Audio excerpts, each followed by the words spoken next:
후보자님, 네. 제가 지금부터 질의 드릴 내용은 현재 계류되어 있는 사건도 없고 관련된 사건도 없고 또 과거에 오히려 전례가 있는 것에 대한 내용이니까 지금까지의 태도와는 좀 다르게 좀 더 명확한 입장을 밝혀주시면 매우 감사하겠다는 말씀 먼저 드립니다. 유념하겠습니다.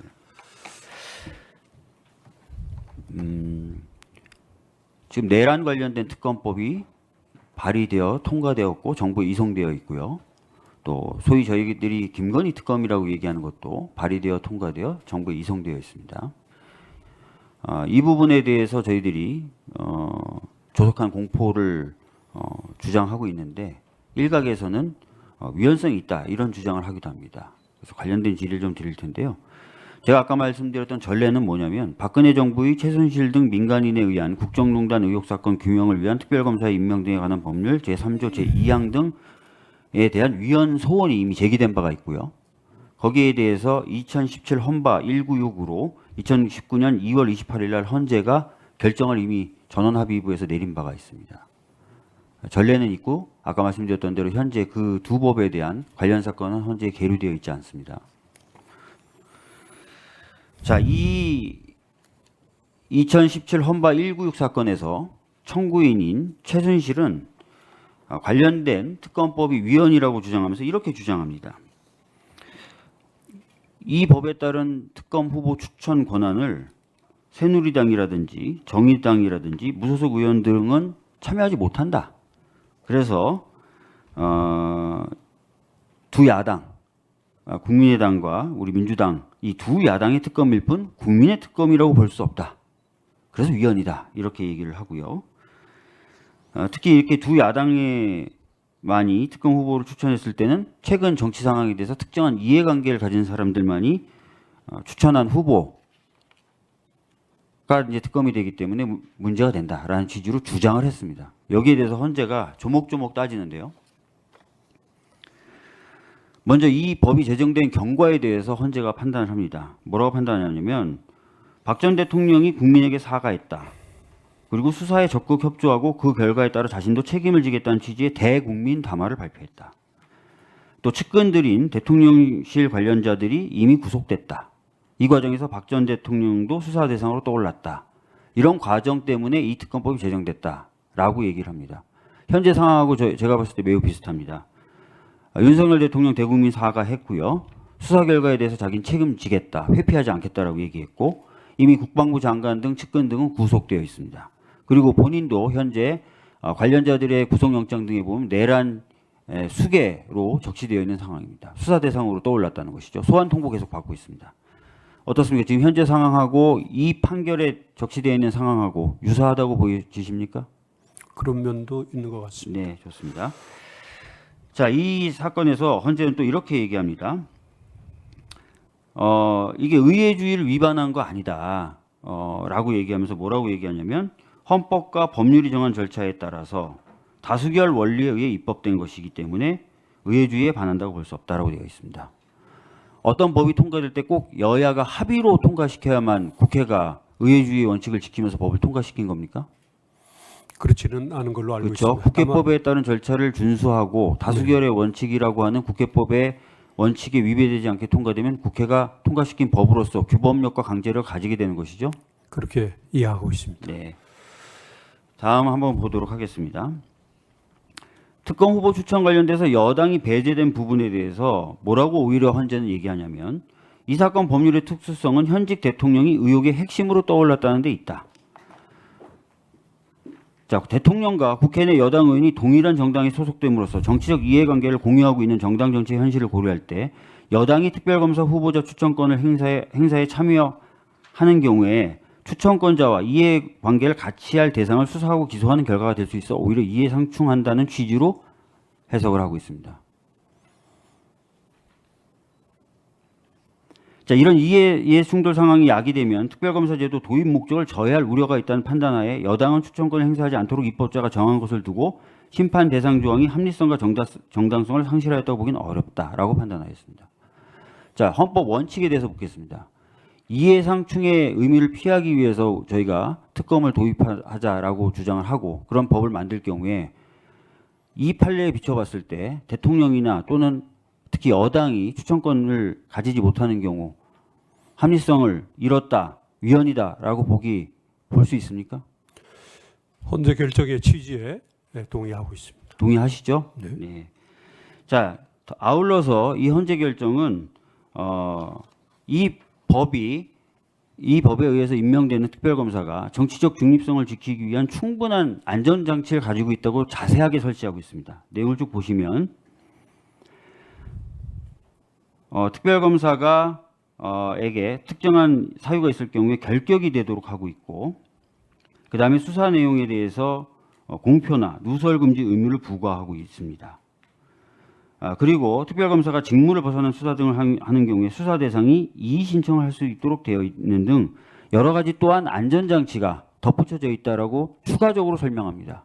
그러면서 아무 문제가 없는 법이다라고 최종 결론을 내립니다. 넘겨주시죠. 지금 제가 거론한 내란 특검, 김건희 특검의 경우에도 당시 헌재가 얘기했던 안전장치를 다 가지고 있습니다.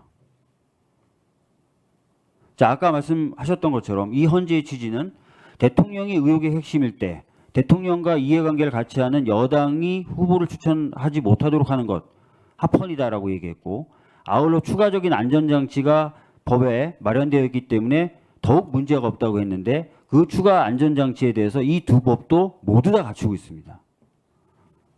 그렇다면 지금 일각에서 제기하고 있는 내란 특검이라든지 김건희 특검의 위헌성, 이 판례에 비춰보면 타당하지 않은 것 아닙니까?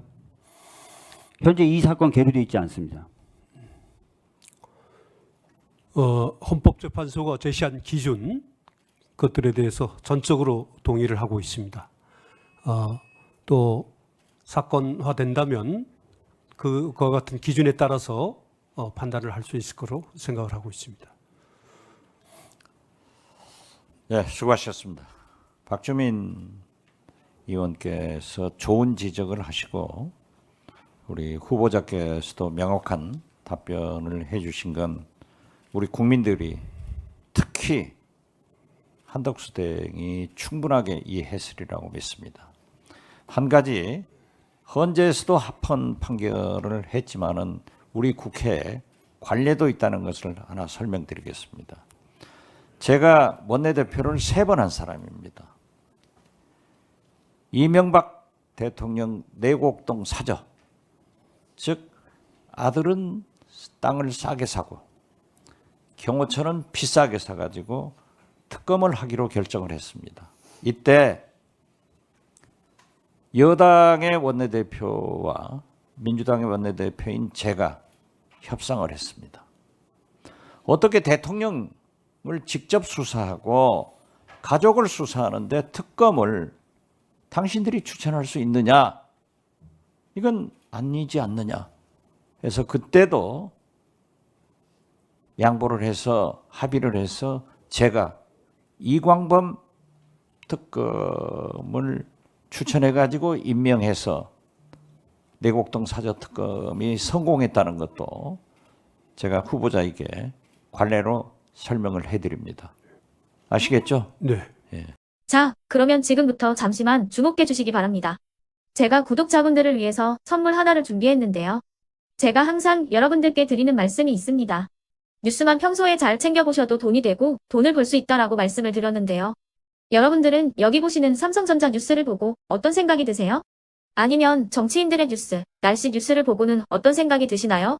그냥 뉴스만 보고 끝내는지, 아니면 이 뉴스를 어떻게 이용할 수 있는지, 이 부분을 고민하고 계시는지를 되물어보고 싶습니다. 그 이유가 뭐냐 하면 제가 지난번에 여러분들께 뭐라고 말씀을 드렸었죠? 지금은 반도체 섹터를 눈여겨보셔야 한다고 말씀드렸습니다. 그리고 나서 이런 썸네일들 뉴스를 통해서 많이 보셨을 겁니다. 반도체 내용이 이슈가 됐을 때 부자들은 어떻게 생각한다? 반도체 관련주들은 뭐가 있는지, 어떤 종목이 가장 좋은지, 어디에 투자해야 돈이 몰리는지 자연스럽게 생각한다고 제가 말씀을 드렸죠.